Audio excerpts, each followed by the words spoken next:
नमस्कार साथियों, मैं हूं आपका दोस्त जीतू। आप देख रहे हैं आपका अपना YouTube channel jobs zone Jeetu में। आज का ये वीडियो बेहद ही खास है, बहुत ही ज़रूरी है और शायद यही वीडियो जिसका आप लोग सब बेसब्री से इंतज़ार कर रहे थे।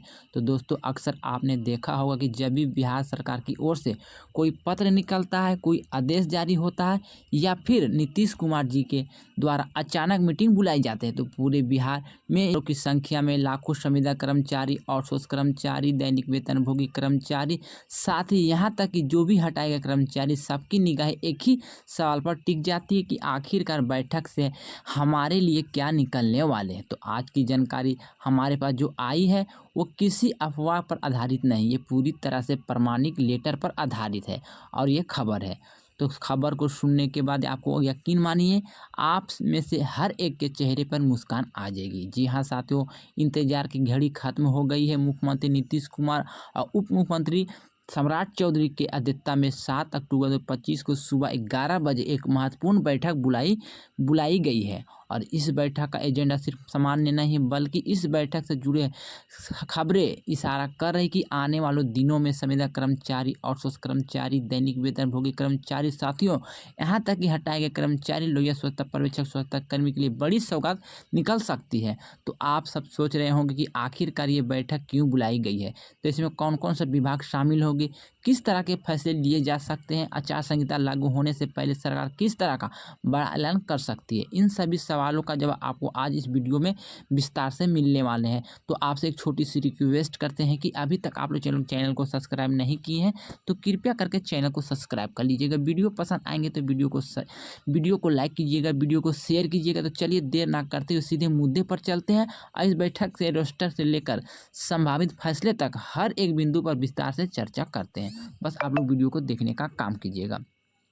तो दोस्तों, सबसे पहले हम आपको बता दें कि यह कोई हवाई खबर नहीं है, बल्कि 24 सितंबर 2025 की योजना एवं विकास विभाग की ओर से एक पत्र जारी किया गया, जो कि आप लोग स्क्रीन पर भी देख पा रहे होंगे। इस पत्र के संदर्भ में वार्षिक स्कीम 2025-26 की मासिक समीक्षा बैठक की गई है।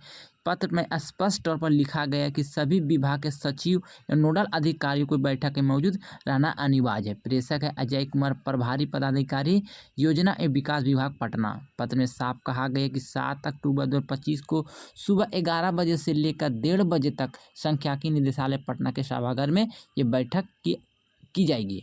बैठक का उद्देश्य सितंबर 2025 तक हुए खर्च और योजनाओं की समीक्षा, केंद्र सरकार से आई राशि का उपयोग कितना हुआ, उसका लेखा जोखा, विभागीय योजनाओं में कितनी प्रगति हुई, उसकी रिपोर्ट, और सबसे बड़ा बिंदु कि इस रिपोर्ट के आधार पर कैबिनेट बैठक में प्रस्ताव भेजना और उन पर मुहर लगना। यानी साफ है कि बैठक सिर्फ कागजी खाना पूर्ति नहीं है। इस बैठक में तय होने वाले निर्णय की ही आगे जाकर कैबिनेट मीटिंग में रखे जाएंगे और वही हजारों लाखों संविदा कर्मी, आउटसोर्स कर्मी, दैनिक कर्मी, हटाए गए कर्मचारी को लेकर भविष्य का यहाँ पे रास्ता तय किया जाएगा। तो अब आते हैं सबसे अहम हिस्से पर। इस बैठक में कौन कौन से विभाग जो है शामिल होंगे। तो पत्र के अनुसार बैठक में 2 भागों में बांटा गया है। पहला सत्र देखिएगा तो सुबह 11:30 बजे से लेकर 12:30 बजे तक चलने वाली है। इन विभागों की समीक्षा होगी। कृषि विभाग, पशु मत्स्य संसाधन, कला संस्कृति, युवा विभाग, पिछड़ा एवं अति पिछड़ा वर्ग कल्याण विभाग, भवन निर्माण विभाग, मंत्रिमंडल सचिवालय, वाणिज्य कर, सहकारिता, आपदा शिक्षा विभाग और निर्वाचन, ऊर्जा विभाग, पर्यावरण, वन जलवायु परिवर्तन, वित्त विभाग एवं उपभोक्ता संरक्षण, सामान्य प्रशासन, स्वास्थ्य विभाग, गृह विभाग, उद्योग विभाग, सूचना एवं जनसंपर्क विभाग और प्रौद्योगिकी, श्रम संसाधन विभाग। दूसरा सत्र में देखिएगा तो 12:30 बजे से लेकर 1:30 बजे तक ये मीटिंग चलने वाली है, जिसमें इन विभागों की समीक्षा की जाएगी। खान एवं भूतत्व विभाग, लघु जल संसाधन विभाग, अल्पसंख्यक विभाग, पंचायती राज संसदीय कार्य विभाग, लोक स्वास्थ्य अभियंत्रण, योजना एवं विकास विभाग, मद्य निषेध, उत्पाद निबंधन, राजस्व एवं भूमि सुधार विभाग, पथ निर्माण, ग्रामीण विकास विभाग और अनुसूचित जाति अनुसूचित जनजाति विभाग, कल्याण, प्रौद्योगिकी, तकनीकी शिक्षा, समाज कल्याण, खेल, गन्ना उद्योग, पर्यटन, परिवहन, नगर विकास, आवास, जल संसाधन। यानी कि लगभग 45 विभाग के भागीदारी इस बैठक में होगी। अब सोचिए, जब इतने बड़े पैमाने पर विभागों की रिपोर्ट एक साथ इकट्ठा की जा रही है, तो इसका मतलब साफ है कि सरकार किसी बड़े निर्णय की तैयारी में है। तो दोस्तों अब आते हैं सबसे संवेदनशील मुद्दे पर। इस मुद्दे में बैठक और संविदा कर्मचारी, आउटसोर्स कर्मचारी, दैनिक वेतनभोगी, हटाए गए कर्मचारी, लोहिया स्वच्छता पर्यवेक्षक, स्वच्छता कर्मी। हम सब जानते हैं कि बिहार में लगभग 45 विभाग में 3.5 लाख से ज़्यादा संविदा कर्मी और आउटसोर्स काम कर रहे हैं। इनमें से कई सालों से मांग रहे हैं कि सेवा अस्थायीकरण, मानदेय वृद्धि, नियमितीकरण, स्वास्थ्य बीमा, पीएफ पेंशन जैसी सुविधा की। पिछले एक साल से कई जगह धरना प्रदर्शन भी हुए।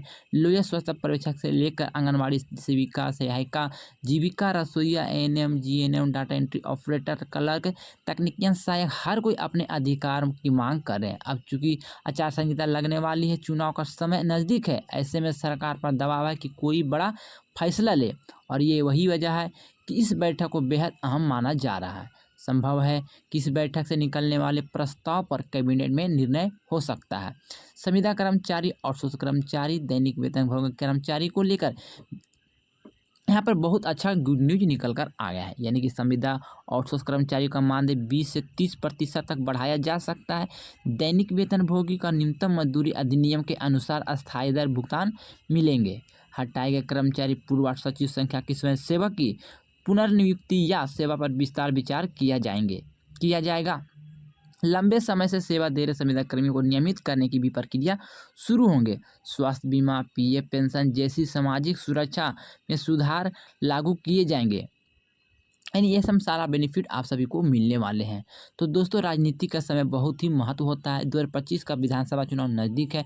ऐसे में नीतीश कुमार की सरकार ये अच्छी तरह से जानती कि यदि लाखों कर्मचारी खुश नहीं किया गया तो इसका सीधा असर चुनावी समीकरण पर पड़ सकता है।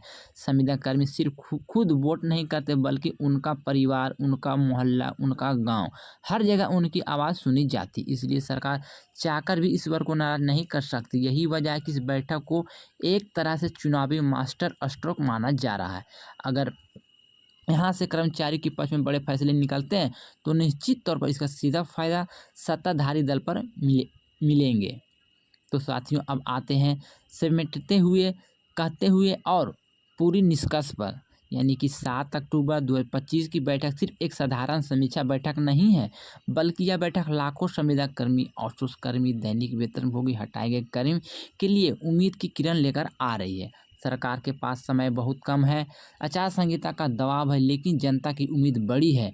अगर इस बार भी सरकार ने कर्मचारियों की अनदेखी की तो इसका खमियाजा उन्हें चुनाव में भुगतना पड़ सकता है। हमारी अपील है कि आप सब अपनी मांग और समस्या को लेकर जो भी आपके मन में सवाल है और कमेंट में लिखें, क्योंकि आपका हर कमेंट सरकार तक पहुंचाएं और आपकी आवाज़ का बदलाव वजह बनती जा रही है। क्योंकि आप सभी को लेकर कोई भी अपडेट, कोई भी जानकारी आते हैं तो सबसे पहले मैं आपको इस चैनल के माध्यम से, यहाँ पे वीडियो के माध्यम से हमेशा बताने का प्रयास करते हैं। तो मैंने जो जानकारी मुझे मिला है, जो लेटर में जानकारी दिया गया था, मैंने सारा इन्फॉर्मेशन, सारा जानकारी यहाँ पे बताने का काम किए हैं।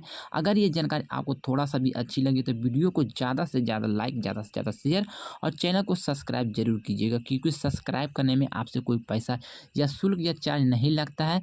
तो चैनल को जल्दी से सब्सक्राइब करिए, क्योंकि आपसे रिलेटेड, आपके विभाग से रिलेटेड कोई भी अपडेट, कोई भी सूचना, कोई भी नोटिस, जिसकी जानकारी यहाँ पे टाइम पे, समय पर सबसे पहले दिया जाता है। तो साथियों मैंने सारा जानकारी दे दी है, फिर भी अगर कोई जानकारी छूट गए, बोलने में कोई मिस्टेक हो गए हैं तो आप अपना छोटा भाई समझ के क्षमा कीजिएगा। मिलते हैं नई वीडियो में नई अपडेट के साथ, जब तक के लिए गुड बाय।